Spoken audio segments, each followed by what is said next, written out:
Hello there, naughty boys and girls. It is I, Disasterina! Welcome to the Tasty Earbits podcast. Here, we are all about the drag, the art, the trash, and the comedy.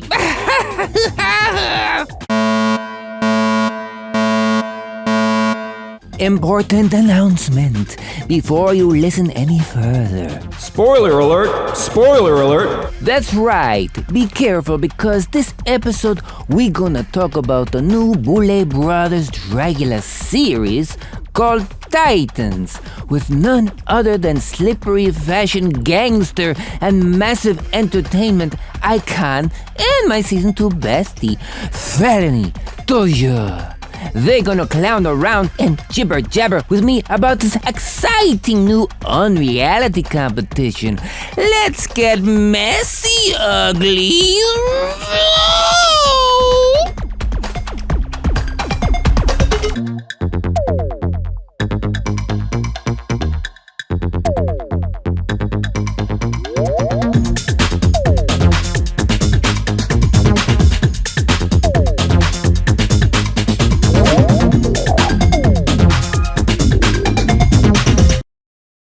Felony Dodger, welcome to my funny little TV show. Welcome to my podcast. Woo! Good morning. Happy week. You know, we were besties over there on the season 2, and that's when I met you, and that's when we became friends, is on our season of Dragula, and now we're still friends. We're like really good, super good drag buddies. Yes, I remember that someone told me you were on Dragula because I had been called and told that I was going to get to do it.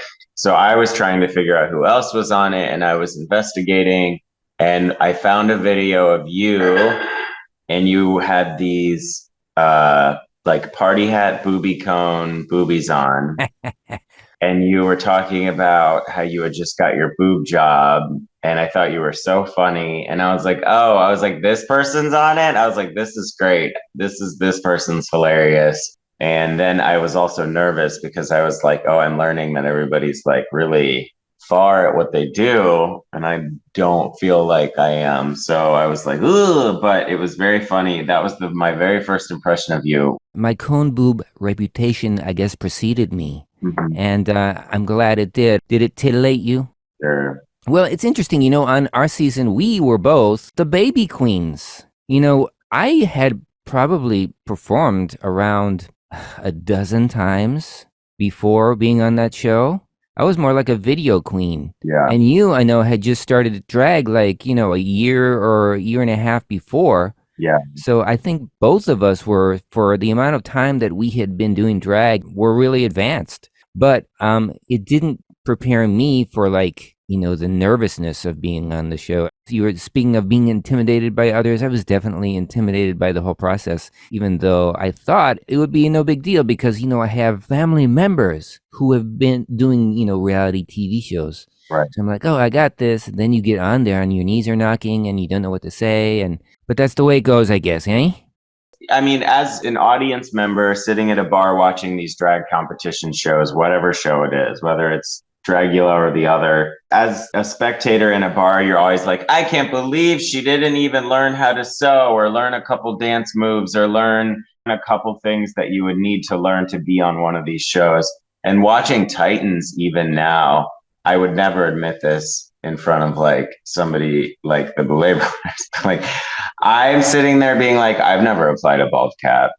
Well, I had never even done that either. I've still never done it. And then on episode 2 or something, there was a bald cap thing going on. And I was just like, wow, if I was to be on some sort of reality show, I would really need to cover my bases and like really give myself a crash course in all of this stuff. I was even at Nigel, the makeup store recently, and I was looking at the bald caps and I was like, should I just get one just to try it, just so I can say, yes, I've done that? Because I guess you never know when you're going to need to do it. Well, the Boulet Brothers are different. They're going to ask you to do things that not any of these other shows are going to ask you to do. So how can you possibly prepare? How could you possibly know that, I better learn to know how to put a bald cap on for an episode? I think in that moment, I would have thought, well, I don't know how to do a bald cap. I'm going to shave my head. Yeah, I would have done that too. A lot easier. It's easier. It'll grow back. Yeah, I could screw up a bald cap. I can't screw up getting rid of all my hair. exactly. Well, speaking of this whole Titans situation, just generally speaking, what do you think of the Titans cast? I think it's a good cast. I was eager to find out who was on it, and I didn't investigate much about it. So it's a lot of surprises for me. I've known a couple things here and there, but it's all pretty much new to me, which is lovely. I used to be so into finding out what was going to happen before it happened, and kind of observing this time, which is great. Also, the production value of the show makes it's easier to watch now.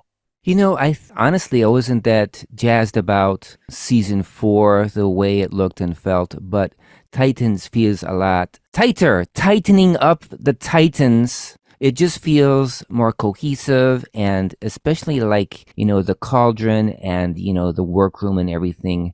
That seems very seamless right now. This season seems like they're in the zone. Everything seems perfect, and the cast is great. And it's cool to see my old buddies on there performing. And it seems like they're having a really good time for the most part. They seem like they know each other really well, which is true. And so they have a really good rapport, whether it be, a sarcastic rapport or sort of like a supportive rapport. They have so many good one-liners and so many good little like quips. That's what I'm really enjoying. They all know each other. It's interesting seeing people that I know all fraternizing with each other and having the drama with each other. And now a short break for an important message. Hi, this is Sparkleboard the Mushroom Gnome. You are listening to the Tasty Earbits podcast. Help support our endeavor by joining our Patreon at patreon.com/ColdSlutsOnFire. One word. I'm Snorkelboard the Mushroom Gnome. The Mushroom Gnome, the Mushroom Gnome, the Mushroom Gnome, the Mushroom... Snorkelboard, the Mushroom Gnome, the Mushroom Gnome,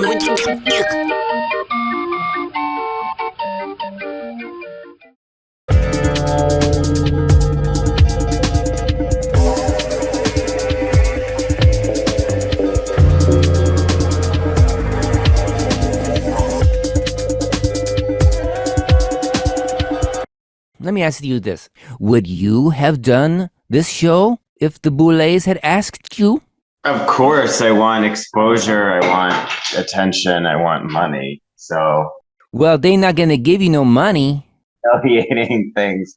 I would do a lot of things for a platform. Being a drag performer, that's kind of what you're brought up to do, is just do things for free or do things that are strenuous or do things that are humiliating for little payoff because you're going to get more from it in the future. That's true. On when I was cast, I was a nobody. I didn't have any following. I mean, I had like maybe a bit of a local buzz.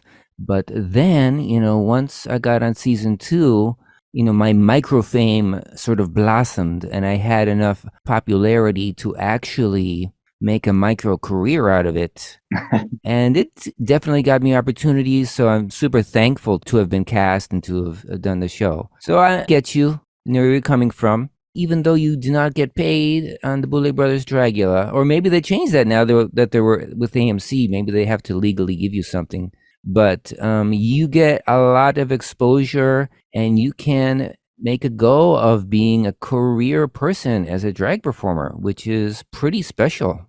Yes, that is a draw. I would definitely do something like that again to be able to leave my bartending job behind. My bartending job is great. It's lucrative. Before COVID, I tried doing the full-time costuming for other people as well as myself. And it was that thing of like, you're making costumes for other people, but you're not charging enough and they want to change under the costume and they don't understand changing a small thing here means you have to unravel so much and you don't charge enough. And it was just difficult. And I have identified with friends when I'm asked questions like, what is your happiest day? When are you happiest? My happiest day is when I wake up and I go to the gym and I cook for myself.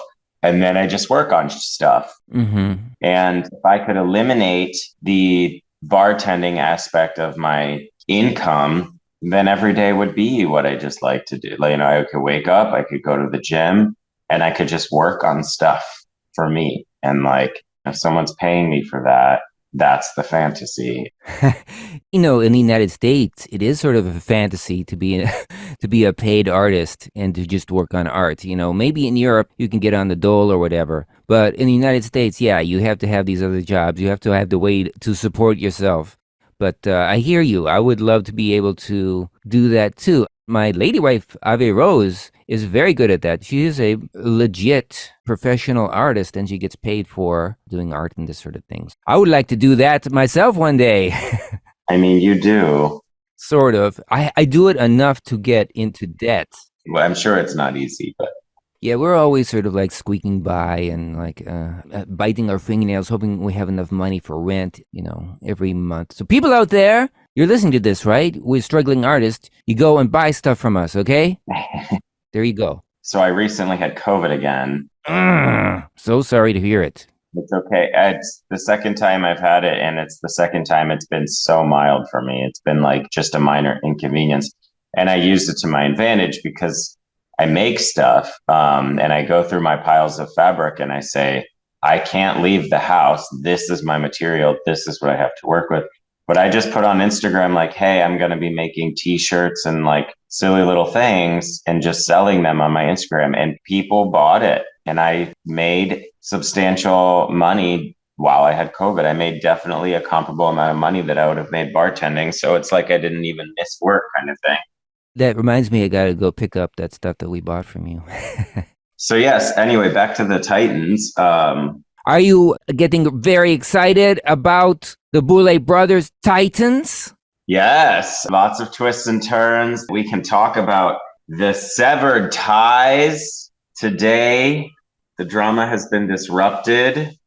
The Titans! What did you think of this episode called Zombie Prom? I thought the premise was super cute. I like the basic bitch challenge, so I enjoy that they brought that back, but I really liked that they added the element of horror into it. Mm-hmm. So I was into the way they did the 2-in-1, and I thought everyone did a pretty good job. And I felt like maybe they didn't explain this, but I think liquid latex skin must have been on the description sheet. It probably said you have to use liquid latex to make skin because every single person did that. And like when they were showing, what are you making in the workroom, every single person was like peeling layers of their handmade skin. So the premise of the challenge is, you know, you have to look like a beautiful person at the prom. And then afterwards, all of a sudden you get bit by somebody and then you turn into a zombie. So whatever you were wearing sort of like gets disheveled and transformed. And you also have to transform your whole body and your face. I know in the workroom, Abora was talking about using latex paint, it seemed like. And then also Melissa was using maybe a slip latex or something, sort of like building up these little plates of it. So maybe they were all using liquid latex, which would make a lot of sense. I really enjoyed Abora's colored marbled latex skin. It was the most unusual. It had a different kind of color scheme to it, a different kind of texture. It looked way trashy, which, you know, I appreciate. I like that. But it also had some rough edges. So it wasn't pristine and beautiful, let's say, as Victoria Elizabeth Black, but they are a legit expert at all this sort of things. They really have a lot of experience doing this sort of thing. And I don't know if all these other drag performers really have that sort of experience. Maybe some do, some don't. Just speaking about myself, I do have a little bit of experience doing like facial prosthetics. And, you know, I know people in the industry who are always there, you know, willing to instruct me and to help me on this sort of thing. But if I all of a sudden had to do like half my body or my whole body being a zombie, I'm not sure what the hell I would do. Mm-hmm. Do you use prosthetics? I teach a class to high schoolers, and it's a makeup class. Basically, it's like a cheat hack prosthetics horror makeup class. And all I do is I go in and I'd show them that you can make stuff with household objects. So it's very what Melissa was doing. It's like 1 week we made cuts out of toilet paper and liquid latex. And One week we used cotton and liquid latex to like make our eyes look really sunken and like a mummy. And then last week we used those like thermoplastic balls to make like a mouth guard and fangs. And we used model magic to make horns, and I showed them what prosade or prosade was, and we'd like put horns on and like. So you are kind of unusual. You are a teacher. So these other performers don't necessarily have that sort of expertise, even with the Dragula performers. I think it really kind of showed with Melissa. I don't think Melissa had the skill with the prosthetics that everybody else had, right? She didn't. And I wouldn't either, but I don't have actual prosthetic skills. With this class, I'm basically just being a YouTube channel. I'm just going on YouTube and literally finding special effects tutorials, like DIY stuff, and reteaching it to kids. But it is a really good introduction for me into that world. I made a face cast of myself, but I have not made a silicone or like a foam prosthetic before, and I really want to. It's an investment, it's space, it's a mess, it's a lot of things. You're right. Importantly, you mentioned expense. We're a bunch of broke drag performers over here. So you go to, the effects store to buy latex or a prosthetic, and then you realize, oh, $350 for all this stuff? Maybe I'll just do it with toilet paper. It is really expensive. You look to RuPaul's Drag Race. Now, when you get on that show, there is a whole support system of designers who are lining up to help you, right? They're like, oh, you're going to get on RuPaul's Drag Race. I will do a free dress for you. I will do a free prosthetic for you. I will do, this free crown, whatever for you, just so you can have really good pictures of it and I can promote myself and this sort of thing. I don't know if the Dragula performers have figured this out yet, how important it is to be a designer on this TV show. At this point, Dragula is becoming more and more popular. This could make designers' careers. If they would just go to different designers and say, I need this outfit, I may or may not be on a show, and no, I can't pay you, but you are going to get hundreds of thousands of eyeballs for your work. And I don't think enough people on this show have realized that. There have been some subpar looks on this show, and it is confusing to me. If you don't have the time to do it yourself, you have to go out there and find somebody to do it, and you should be able to find somebody to do that for you, and you shouldn't have to pay that much for it. If you look really shabby, you don't have a good outfit for the show, there's kind of no excuse at this point. They don't say, here's a whole bunch of money, go out and do whatever you need to do to look good on the show. But I think people have not been using resources the way they could. Right. And now for some more very important commercial messages. From Out TV. Do you need release? Buckle up, baby girl. The fun's about to begin. This here is Crazy Town, and you're the mayor of it. Why does the party always end up in the kitchen? I'm here to probe your black hole. Eat your heart out, bitch. Oh, yeah? Yeah. Let's get some dry. I had my heart set on a pizza dough. Fresh as fuck. Brace yourself. What is this thing? It's a party up in here. Don't be sorry, be better. I'm still the baddest demon around. I'm a sexy yin-yang, motherfucker. Feels like the real thing. Then freaking me the fuck out. Let's fry this bitch. Let the fisting begin. Sado Psychiatrist. 6 exciting episodes now available at outtv.com, or just go to sadopsychiatrist.com for a direct link. Also available on the Out TV Apple TV channel. Sign up now, the first week is free. And also available on demand in the UK and Ireland via the Fruit TV, that's FROOT.TV channel. Use the code Disasterina for a free month. But let's go back into the highlights of the episode. This was a super fun episode, and all the episodes this season have been super fun. Now, it started off with the no love triangle, and then there was the eating brains thing, and then they sort of got into explaining their outfits, and then they did a floor show and stuff. What was your big moment of the episode? I mean, I guess the drama of the ending, the breakup of the love triangle. I call it the no love triangle. No love triangle finally happened. But my favorite looks were probably Vicky and Eva, actually. I enjoyed Eva's very cute, little nerdy prom girl, and into the face. The texture on the skin was different. I don't know if it was just a bodysuit, but on the forehead, I thought like it had like a moldiness, and I thought that was cool. And I thought the entire like bottom part of the face missing was a comedy. I thought it was funny. It looked like her entire bottom skin has just been ripped off. Yeah.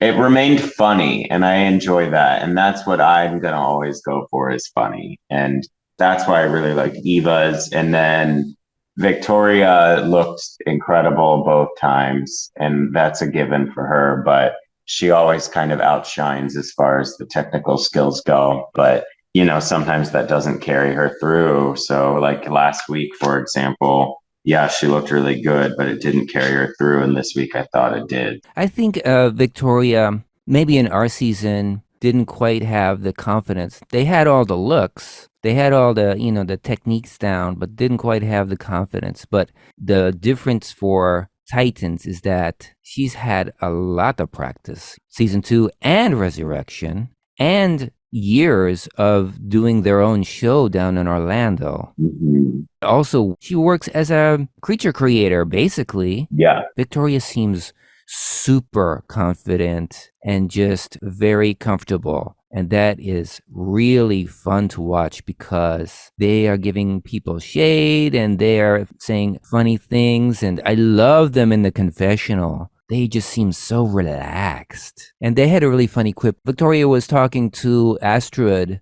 Astrid mentioned something about the top 3. And then Victoria's just kind of, nodding her head. And then they cut to the confessional and Victoria says, well, they were sitting right there. I can't say anything about, they're not going to make it to the top 3. I thought that was super funny. That's what was missing for our season for Victoria, I think. Yeah. She's doing a lot better, and she's definitely a more outgoing. I'm Team Vicky. I'm definitely okay with saying that. I would like her to win. Go Team Vicky. Before the season, I was like, I want Abora up there. I want Abora to win this whole thing. I know they got what it takes, but I think this no love triangle derailed them. They just didn't seem in the game as much as some of the others. So that was a disappointing thing for me. They still brought some really cool stuff, but they didn't quite match the intensity of the others. I'm the biggest Abora fan in the world. I want to see that avant-garde style that they have. Nobody has the Abora style. They have horror. They have pure art, avant-garde looks, and just a ferocious, frenetic, catastrophic performance style, which I really appreciate. Anybody who's gone to a drag show and seen Abora can attest that this person is right on the edge of being dangerous. You could watch them hurt themselves or hurt somebody in the crowd. It just seems so crazy, and that's why it's so compelling. That's why I like it so much. Yeah, going into it, even 2 years ago when rumors and like inklings of things started being spread around about like, oh, they're going to do some sort of all-stars something, I was fully like, oh, it's the Abora season. And I still thought that going into it. And it is a bummer that she tripped up so much. But I'm here for Vicky for sure. I think Vicky just has it together. It hasn't really slipped except for that acting challenge. Has not really slipped the whole season. But let me go back a little bit here. Now, this episode had this sort of like disgusting little competition right in the beginning of it, the eating of the brains. Mm-hmm. What would you do if you had to eat a whole bunch of brains? Yeah, I mean, of course I'd eat the brains. Every episode, what are they calling it? The well, there used to be a show called, I think it was called The Fear Factor, Right. It was a competition show and you had to do something scary, something dangerous. I think that this season, and maybe just because it's Titans, that the fright feats, I feel like they're a little bit lackluster. Whereas in previous seasons, it was like, we're going to make you go paintballing. We're going to make you fight in the Thunderdome. We're going to make you jump out of an airplane. And I feel like maybe just because it's Titans and they're focusing on look elimination, that the field trips have kind of taken a backseat. Yes, they did go to the Dungeons and Dragons place, but I feel like the field trips and kind of the adventurous challenges have been removed. But I would like to see those come back. And if you're just going to make them like dip their face and like eat garbage every episode, that's fine. It's very Fear Factor, I guess, but I do kind of think it's lackluster, and I do miss the field trip element and the activity adventures element. And I get it, that takes a whole other day probably to do. Like on a field trip to go play paintball, that's a whole other day of production, and that's editing. And like, if the focus of Titans is to just hone in on their ability and their looks and their craft, then I understand why they're not having that aspect of it in there. But I don't know, just making them eating garbage every episode is kind of lackluster to me. I'll eat it. For $100,000, I'm going to eat it. Well, it's interesting that you mentioned that, because the difference of this season to the other seasons is that they don't have any exterminations. In the past, they would have 2 or 3 people who are sort of on the bottom, right? And they would have some sort of Fear Factor kind of a competition to it. But I think, what the problem was in the past with these exterminations is that it was too subjective. And you know this better than anybody. You took the same fucking amount of needles as those other 2 bitches on stage, and they just said, oh, well, these other 2 would work better for the story of the show or something. Right. It has nothing to do with that. It has very little to do with the challenge. It's who they want in and out. Now, going through the trap door, I think that's way more fair than the exterminations, because there really is no way to win an extermination. Mm-hmm. They take these 3 people, they're going to put them through hell, and if they make it through hell, they're going to get rid of one of them anyway. So I think this is a little better where they don't have the exterminations, but you're right, it does take away this horrendous little mini adventure, right? The winner of the fright feat gets a privilege. So I would like to see maybe not exterminations, but maybe these like little adventures are incentives and you get stuff. Or you get a privilege. Who won the brains? Eva. Eva was safe. So yeah, she won the privilege of like being safe. So yeah, maybe like it's an incentive-based thing rather than an extermination thing. And again, it's Titans. So maybe season 5 will introduce the element of travel and adventure back into it. So who do you think were the best? Abora, Eva, Astrid, Hoso, Coco, Victoria, and Melissa. So there's 7. Who did the best prom princess? Again, my favorite was Victoria, but I was very impressed with Astrid's prom. Astrid looked super, super duper pretty. I thought she did a very good job being very pretty. I enjoyed that change. I wish Hoso would have not done the Hoso eye. I think that is my only complaint. It's kind of a minor complaint. Hoso looks super cute in the pink princess for the prom. I've never seen Hoso do anything like that, so I was totally into it. You're right. He does those eyes very similar the whole time. I understand it's a trademark. It's not a huge criticism. I would have wanted something a little more softer. I was really looking forward to seeing Hoso without that eyeball, so I was a bit like, damn it. And now a short break for an important message. Mitchell Dobb here for Cold Sluts on Fire. Holiday season is right around the corner, but Super Monster season is already here. Celebrate now with artsy presents for your evil loved ones. The perfect choice is the Super Monster 9-pack series of fine art digital prints featuring your favorite uglies from Dragula. All lovingly designed by LA's most disastrous drag queen, Disasterina. Don't delay another minute. Go to coldslutsonfire.com to order.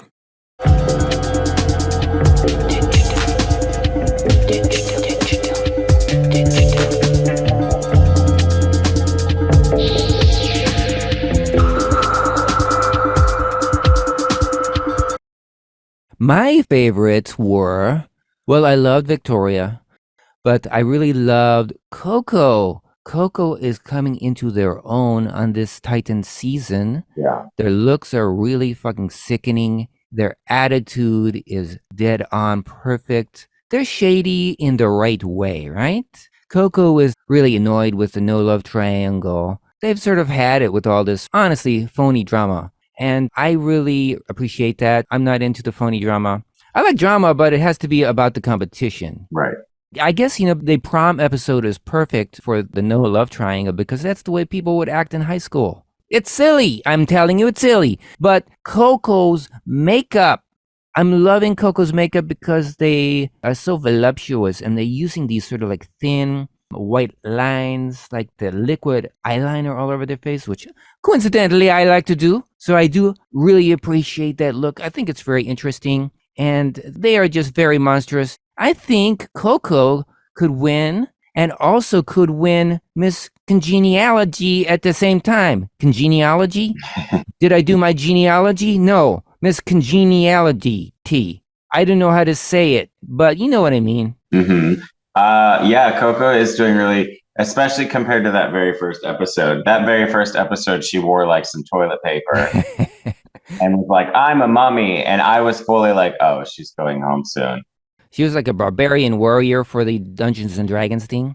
I really enjoyed that. That was so good. And that gigantic axe. Yeah, the big axe was great. I think even without the big axe, it was still a really cool outfit. I found myself also thinking of it from those angles of like, the episode where Abora had to not have her wig. Whereas during that episode, had Hoso had to wear the bald cap, Hoso's look would have been super affected in the negative because it was such a big headpiece. So I was even thinking like, oh man, what if they took the axe away from Coco and because of some crazy twist, but the look itself was still even like really cool.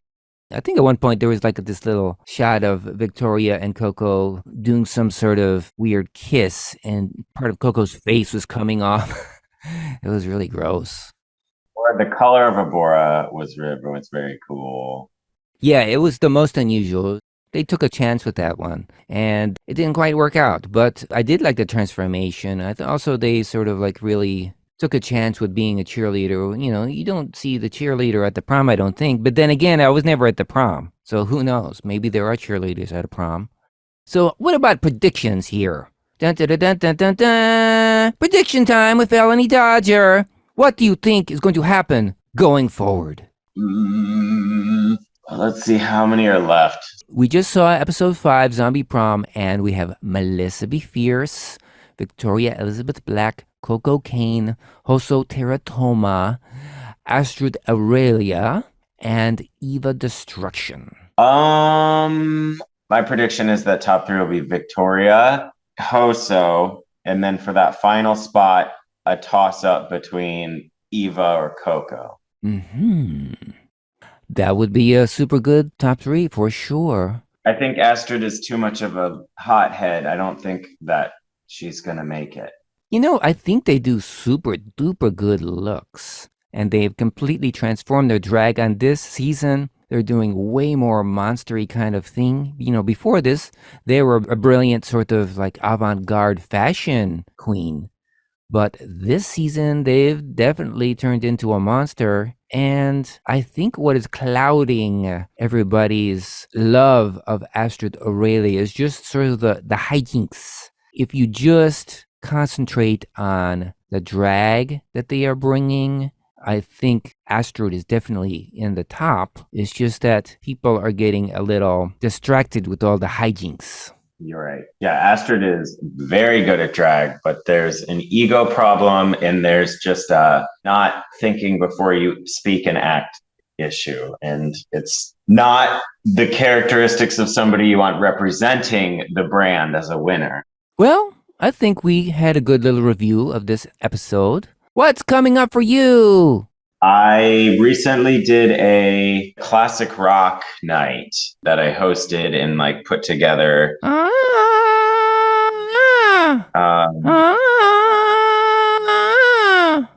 Like that, you mean? the immigration song, right? Yeah.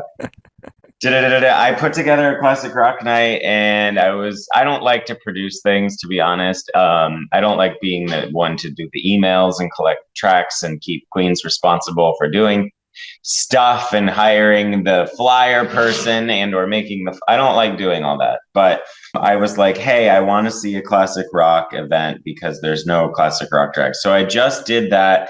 And I was very pleased, and it actually drew people in, and there was very good feedback. So I was very nervous, and it was me trying to pull all my favors as far as like, hey, friends who like tell me they're interested in my drag, like, if you're going to come see me do drag something, please come to this because I'm producing it and I have fear that no one's going to come. So, you know, there was a room full of like guys that I've hooked up with from Grindr, and then like other people that I've made feel guilty to like come to this thing. And that's kind of a joke, but hey, you know, it's better than hooking up with me on Grindr, this show. But it was very much me like trying to pull favors out of my friends and being like, please come here. But I was very pleased and happy with the turnout, and the people had fun. They enjoyed the show. They thought that all the performers was great. There was a lot of variety. Anyway, I would like to do that again. I think I'm going to do a grunge night. I'm not necessarily trying to do like these genre nights either, but I did have fun. And so I guess I will say in the future, I'm trying to produce little one-offs. I don't want to have a monthly. I don't need a monthly. I don't need a weekly, but I think having a couple little one-offs a year would be a lot of fun. And I am getting back into making a lot of stuff, which is nice. I think that COVID, I was a bit astray, and I've definitely been sewing and crafting. I've definitely been doing drag a lot more, which has been lovely.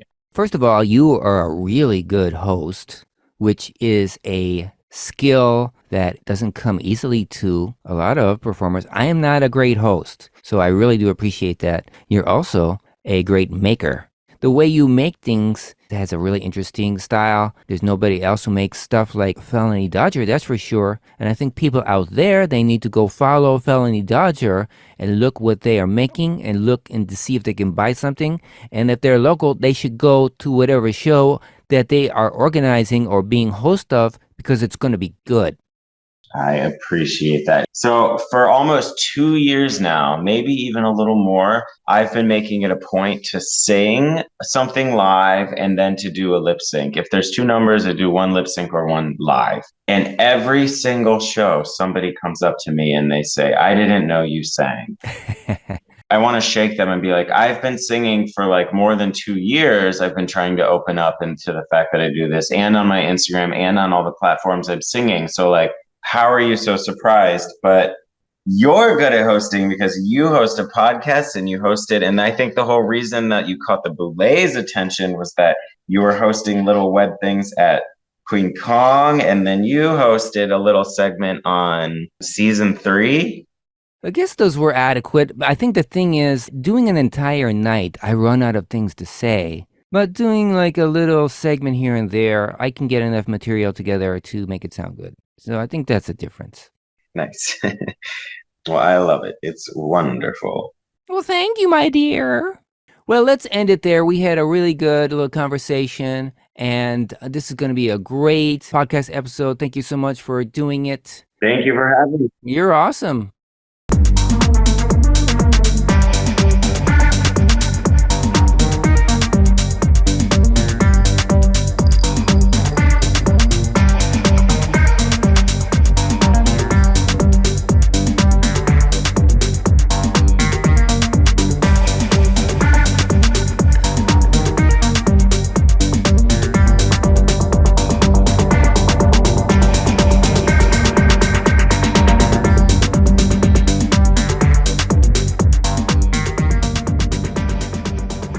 Music for the podcast by Dr. Stevo. Go to drstevo.com, DOCTORSTEEVO.com.